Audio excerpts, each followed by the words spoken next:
Hello everyone.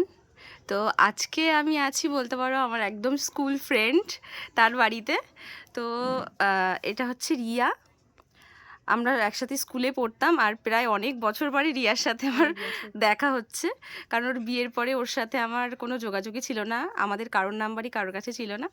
দিয়ে Facebook থেকেও আমার নাম্বার নিয়ে একদিন ফোন করে বলছে যে মিনা তুই তো খুব ভীষণ সুন্দর সাজাস, আমিও একদিন তোর কাছে সাজতে চাই। তো যাই হোক, তারপরেই রিয়া ওর দেওরের রিসেপশানে আমাকে ডাকে ওদের বাড়িতে, আর আমি আজকে চলে এসেছি ওদের বাড়িতে। তো এবার রিয়ার কাছে জানবো যে ও আজকে কিরকম সাজতে চায় আমার থেকে। বল রিয়া। আমার কোনো ইয়ে নেই, তুই যেভাবে আমাকে সাজিয়ে দিবি যেটা আমার উপর ভালো লাগবে আর সবাই দেখে বলবে যে না খুবই সুন্দর লাগছে, সেভাবে আমাকে সাজিয়ে দিবি। আচ্ছা, কোনো কিছু তোর কোনো রিকোয়ারমেন্ট নেই? কোনো রিকোয়ারমেন্ট নেই। আচ্ছা, আমাকে একটু সুন্দর লাগলেই হবে। হ্যাঁ, আর ওর হচ্ছে একটাই প্রবলেম, যেটা হচ্ছে ওর আপার লিপস আর নোজ এরিয়া এই সাইডটা মেকআপটা স্টে করে না, উঠে যায়, আর হচ্ছে মেকআপটা কেকি হয়ে যায়, তাই তো? এই প্রবলেমটা হয়। প্রবলেমটাই আছে। হ্যাঁ, তো চলো দেখা যাক, আমি করে দেখি যে এই প্রবলেমটা পরেও হয় কিনা আমার মেকআপ করানোর পরে, সেটা রিয়া পরে বলবে। একদম। ওকে, তাহলে চল স্টার্ট করছি। একদম। ওকে। হ্যাঁ, তো রিয়ার ফুল লুক একদম কমপ্লিট। দেখো, ওভারঅল লুকটা একদম কমপ্লিট হয়ে গেছে। হেয়ারটা অ্যাডভান্সের উপরে হয়েছে, ওদের ঘরে যেহেতু একটু লাইটের প্রবলেম আছে বোঝা যাচ্ছে না, বাট তাও সামনে থেকে দেখাচ্ছি তোমাদেরকে। তো এরকম সামনে থেকে অ্যাডভান্স হয়েছে হেয়ারটা।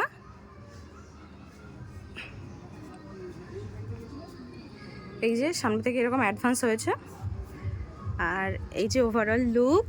ও তো কোনো রকম ডিমান্ড করেনি, আমাকে বলেছে তোর উপরে ছেড়ে দিলাম, তোর মতো সাজিয়ে দিস।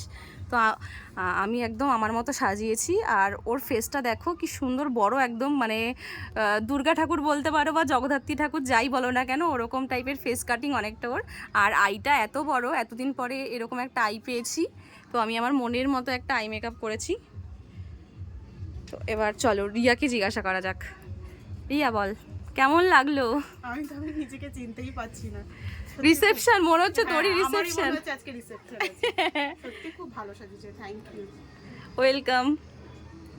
থ্যাংক ইউ না বললেও চলে। না না, এটা তোর উপর আমি সম্পূর্ণ ছেড়ে দিয়েছি, তুই আমাকে এতটা ভালো করে সাজিয়ে দিয়েছিস যে আমি নিজেকে নিজে চিনতেই পারছি না। খুবই ভালো হয়েছে। থ্যাংক ইউ, সত্যি তোকে খুব সুন্দর লাগছে। চিনটা ডাউন কর। একদম নিউ, মানে রিসেপশন ব্রাইড বা নিউ ব্রাইড বলতে পারো, একদম সেরকম।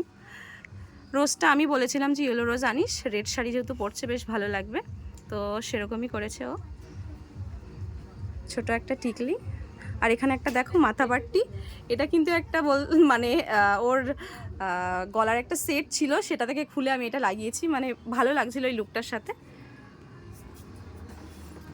তো রিয়া হ্যাপি তো? ভীষণ। Fully satisfied?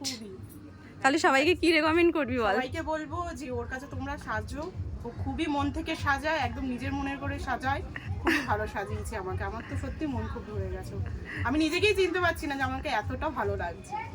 Thank you. ভালো করে আমাকে সাজিয়েছে।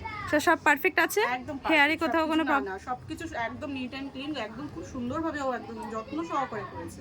আর যেই প্রবলেমটা হচ্ছিল নাজে, মানে নোজে তোর মেকআপটা উঠে যাওয়া, সেটা হচ্ছে? ও সব কিছু হচ্ছে না, আমার নোজে ওখানে উঠে যাচ্ছে না মেকআপ, একদম খুব সুন্দর হয়েছে। Thank you.